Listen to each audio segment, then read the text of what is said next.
Dan sore hari ini dalam beberapa menit ke depan, saya secara singkat ingin memaparkan tentang hal-hal yang penting mengenai pembaruan Alkitab. Saya mengalami masalah yang besar, sehingga saya terpaksa harus di-kick out dari sinode kami sebelumnya. Kemudian pada saat itu saya difitnahkan, diadu domba dengan umat muslim, seolah-olah saya membuang Allah begitu. Dan itu sempat heboh. Saya dipecat tanggal 17 Agustus.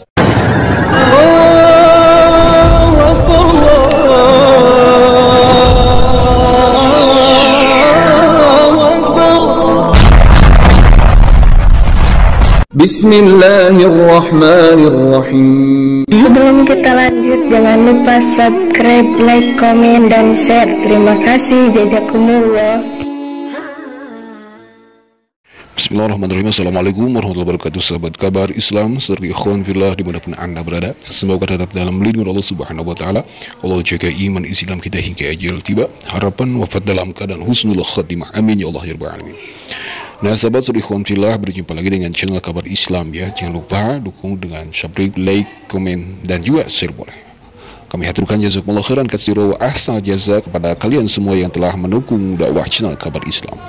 Baiklah sahabat ikhwan fillah, dalam kesempatan kali ini kita akan menyimak sebuah video ya dari pihak LAI, Lembaga Alkitab Indonesia, yang memberikan kabar atau memberikan info tentang terkait akan adanya pembaruan Alkitab kembali, revisi ya, seperti itulah di tahun 2023. Nah sahabat, sebelum kita melanjutkan untuk mengomentari atau menanggapinya, mari kita simak terlebih dahulu ya apa yang disampaikan oleh pihak LAI tentang pembaruan Alkitabnya nanti. Silakan. Satu mitra kami yang paling penting, karena sayang sekali kalau Alkitab dikerjakan dengan susah payah, menelan waktu sampai 20 tahun lebih, tapi itu tidak dimanfaatkan, dipelajari, dan dibaca. Dan tentu saja salah satu gerakan yang paling gigih untuk betul-betul menyimak pesan dalam Alkitab ini adalah Scripture Union. Jadi terima kasih untuk kesempatan ini.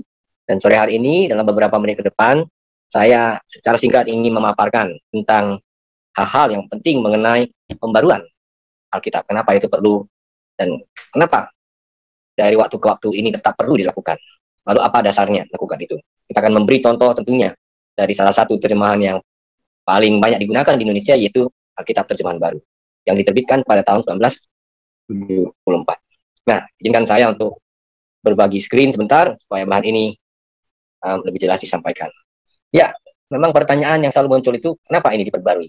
Ternyata ini sudah menjadi satu pemikiran lama, yaitu di antara para penerjemah Alkitab, misalnya ada di Amerika ya, ada satu pedoman untuk para penerjemah dan pembaruan Alkitab, yaitu Revisor Alkitab. Itu tahun 1961. Di situ dengan jelas dikatakan, no translation of the scriptures should ever be regarded as final. For the Bible must speak to every succeeding generation with undiminished clarity. Jadi memang tidak ada terjemahan kitab suci yang final. Sebab Alkitab harus menyapa setiap generasi dengan kejelasan yang tidak luntur oleh zaman. Ini tentu berlaku untuk bahasa Inggris dan tentu juga berlaku untuk bahasa Indonesia ya. Ini benar-benar harus kita pahami dengan jelas. Nah, tapi kita harus melihat bahwa ini bukan hal yang sama sekali baru. Karena kalau kita pelajari sejarah sedikit ya, Paus Damasus ya pada abad keempat itu sudah menugaskan Hieronymus untuk mempersiapkan Alkitab dalam bahasa Latin. Nah, namun dengan catatan bahwa Hieronymus tidak membuat terjemahan baru, melainkan memperbarui terjemahan Latin yang sudah beredar dan digunakan luas dalam gereja. Jadi ini merupakan upaya ya untuk mempertahankan semacam kontinuitas dengan terjemahan yang berpengaruh ya yang ada. Rupanya ini sudah merupakan ya katakanlah upaya yang lama sekali dilakukannya, terutama dalam bahasa Latin awalnya. Nah, di situ dikatakan surat Hieronymus kepada Paus Damasus ya, Bapak mendesak saya membuat terjemahan baru dari terjemahan lama dan harus menilai salinan-salinan kitab suci yang sekarang beredar di seluruh dunia. Bila mana terdapat perbedaan, saya harus memutuskan mana yang sesuai dengan teks Yunani aslinya. Ini pekerjaan mulia namun penuh ranjau. Sebab dengan menghakimi yang lain, saya pun harus bersedia dihakimi. Nah, kenapa Hieronymus sampai mengatakan demikian? Karena kalau dia mau memperbarui terjemahan Alkitab, itu harus ada dasarnya. Dan salah satu dasar terpenting teks mana yang mau dijadikan sebagai induknya. Dan ketika bicara tentang teks, kita menyadari betapa situasinya menjadi sangat kompleks. Karena setiap yang dibarui itu harus mempunyai semacam keunggulan atau bonus. Kalau tidak, memang sebaiknya kita pertahankan saja yang lama. Jadi dia harus bertindak sebagai hakim. Dan untuk itu, kalau nanti dia menghasilkan sebuah karya yang baru, itu juga harus bersedia dinilai oleh yang lain. Nah, sahabat saudara ikhwan fillah, itu sebuah info dari pihak LAI ya tentang pembaruan Alkitab yang akan datang, yang akan terbit di tahun 2023 depan. Sudah kita dengarkan ya, ada info-info bahwa penyebutan lafaz Allah atau Allah di dalam Alkitab mereka itu mau dihapuskan. Apakah bisa? Apakah emang benar bisa dihapuskan? Karena sesungguhnya ya sebenarnya sudah banyak sekali ya dari zaman dulu kala orang-orang Islam itu meminta pihak LAI untuk menghapuskan lafaz Allah di dalam Alkitab mereka, tetapi tidak juga digubris. Mereka tetap menyebutkan lafaz Allah di dalam Alkitabnya sendiri. Dan juga sahabat suri ikhwanillah, tentang apa yang dipaparkan oleh seorang pihak dari LAI ini ya, kalau kita mendengarnya itu ada puyeng bagaimana dengan perkataan-perkataan pihak LAI ini tentang pembaruan Alkitab. Terdengar ada karya baru. Kalau karya baru berarti itu kan akan ada aturan baru atau ya bagaimanalah, jadi puyeng Alkitabnya. Dan juga sebetulnya ikhwan fillah, apa yang disebutkan LAI ini tentang Yunani, Ibrani, sebenarnya ini Yesusnya dari mana? Dia juga mendakkan bahwa penerima wahyu atau penerima Alkitab dari Amerika. Kapan Yesus di Amerika? Kan ini semakin puyeng ya. Dan juga sebetulnya ada pengakuan mengejutkan dari pihak kekristenan ya, yang dulu pernah masuk ke dalam staf kegerejaan, tetapi akhirnya beliau ditolak karena ya menyerukan Alkitab supaya tidak memakai nama Allah di dalam Alkitab itu. Ya, dan inilah sahabat surikhontillah pengakuan dari seorang mantan pembesar gereja ya, yang beliau sekarang ditolak, dipecat ya dari kegerejaan karena menyerukan hak, menyerukan kebenaran. Tidak boleh, tidak ingin memakai lafaz Allah atau kata Allah di dalam Alkitab. Ini pengakuan yang mengejutkan semua pihak, terutama pihak kegerejaan ya. Dia berani buka mulut. Baiklah, mari kita simak bagaimana pengakuan dari beliau. Silakan. Sebetulnya sudah cukup lama saya menyoalkan tentang nama Tuhan ini ya. Sekitar tahun 2000 ketika saya mempelajari bahasa asli kitab suci kami, yaitu bahasa Ibrani, saya melihat ada terjemahan-terjemahan yang sangat rancu. Namun dalam hal ini terus terang saya pada saat itu memang berada di bawah sebuah sinode yang tentu saja kalau saya menyampaikan akan bermasalah, dan ternyata memang benar saya mengalami masalah yang besar sehingga saya terpaksa harus di kick out dari sinode kami sebelumnya. Kemudian pada saat itu saya difitnahkan, diadu domba dengan umat muslim, seolah-olah saya membuang Allah begitu. Dan itu sempat heboh. Saya dipecat tanggal 17 Agustus tahun 2001 pada saat itu. Namun karena saya menyuarakan kebenaran, di mana saya sebelumnya adalah seorang pengusaha, ketika saya dipanggil Tuhan untuk melayani full time, saya berjanji bahwa saya akan memberitakan kebenaran menurut kitab Injil atau kitab yang saya yakini. Oleh karena itulah maka saya melayani 8 tahun, tetapi pada saat itu saya belum melakukan kajian ilmiah secara khusus, walaupun saya sekolah teologi sampai S3, tetapi saya tidak menjurus khusus tentang masalah nama ini. Tetapi setelah saya mulai mempelajari, saya menggunakan kitab acuannya, yaitu kitab ini ya. Ini adalah kitab berbahasa Ibrani, baik perjanjian lama maupun perjanjian baru. Kemudian saya juga menyampaikan bukti-buktinya yang lain, jadi saya sebetulnya tidak berani juga menyampaikan kalau tidak ada buktinya. Termasuk saya punya kitab ini adalah kitab yang dipakai oleh umat Katolik. Sebetulnya saya punya yang berbahasa Indonesia juga yang sudah menggunakan nama yang benar.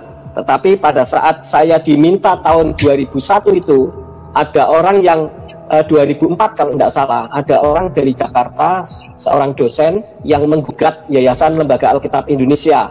Nah, pada saat itu saya diminta untuk menjadi saksi ahlinya. Tetapi kitab suci saya itu dipinjam, ternyata sampai sekarang nggak pulang. Dan yang menjadi acuan saya juga ini adalah kitab berbahasa Aram yang nggak banyak orang menggunakannya di Indonesia. Kemudian saya juga ada kitab suci yang berjudul The Names of God Bible. Jadi ada banyak kitab-kitab suci yang saya pakai sebagai acuan kebenaran firman yang saya yakini. Termasuk ini, The Hebraic Root Version. Ini saya beli ketika saya pergi ke Amerika. Jadi saya menemukan beberapa realitas bahwa sebetulnya umat Nasrani kalau menggunakan nama Allah itu sebetulnya adalah sesuatu yang keliru. Karena saya mempelajari mempelajari dari kitab yang sesungguhnya, termasuk ini ya, The Name of God. The Name of God ini juga saya pelajari. Ada banyak sekali. Sebetulnya saya juga mau mempersiapkan materi, tetapi karena kesibukan saya tidak sempat secara khusus, yaitu tentang masalah nama Allah atau Allah, di mana umat Nasrani selalu mengelak dengan berbagai macam cara. Dikatakan perjanjian baru tidak ada nama Yahweh dan sebagainya. Nah, kenapa? Karena memang di Indonesia terus terang saja untuk literatur Nasrani ini sangat kurang sekali. Dan saya banyak mendapatkan literatur. Kalau saya pelayanan ke Amerika, saya beli-beli buku. Seperti salah satu contohnya ini. Ini adalah buku yang membuktikan bahwa perjanjian baru pun ditulis dalam bahasa Ibrani. Dan ini ditulis oleh Rabi Israel. Artinya bahwa kiblatnya memang berbeda. Kalaupun ada orang yang menganggap itu hal yang sama, saya pikir saya mengacu hanya kepada kitab sucinya masing-masing.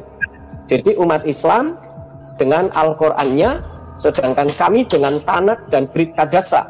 Jadi kalau misalkan kita berada di relnya masing-masing, tentu tidak akan terjadi permasalahan. Kenapa? Karena saya melihat bahwa di dalam kitab suci terjemahan dari Yayasan Lembaga Alkitab Indonesia, nama Yahweh, nama diri Yahweh, Yod-He-Waw-He, huruf Ibraninya, itu diterjemahkan menjadi 4. Tuhan huruf besar semua, Allah atau Allah, A-L-L-A-H huruf besar semua, kemudian Tuhan hanya T-nya saja yang huruf besar, dan Allah hanya A-nya saja yang huruf besar. Padahal setahu saya dulu waktu saya kuliah, ketika membuat skripsi, ketika kita mau mengquote daripada buku orang, pengarangnya itu harus dituliskan dan namanya tidak bisa diubah. Tetapi justru terus terang umat Nasrani ini, kalau saya katakan mereka justru menjadikan Tuhannya itu seperti siluman. Dan saya pernah mengatakan ini, itu pun saya dibantai habis oleh umat-umat Nasrani. Dikatakan masa Tuhan siluman? Loh, saya katakan bukan Tuhan itu siluman, Tuhan seperti siluman. Kenapa? Karena namanya berubah.